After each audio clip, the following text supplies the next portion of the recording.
Hello guys and welcome back to this channel, where today guys I'll be showing you how to customize Zendesk chat widgets. So guys, the first thing that you actually need to do is go to the Zendesk website and log into your profile. If guys you do not have one, you can always go and register to Zendesk. But guys, if you do not know how to do that, you can always go to our YouTube channel where you have plenty of how to Zendesk videos.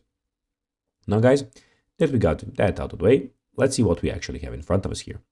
So as you can see, here we have the Zendesk application where we have a lot of different options. First of all, we can get started and create your account, ticketing system, agent productivity, help center. So basically all of those things that you have to do with that. Also, on the left side, we have the dashboard and also we have the tickets. So everything about your tickets. So your unsolved tickets, pending tickets. You can also go and click on a ticket to edit it, merge it, mark it as spam or delete it if you want.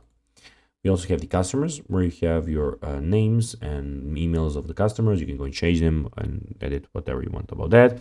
And you can go to, and of course, add some customers. We also have the organizations and we have the reporting where you can go to the Zendesk support, Zendesk guide, Zendesk doc, and the Zendesk chat.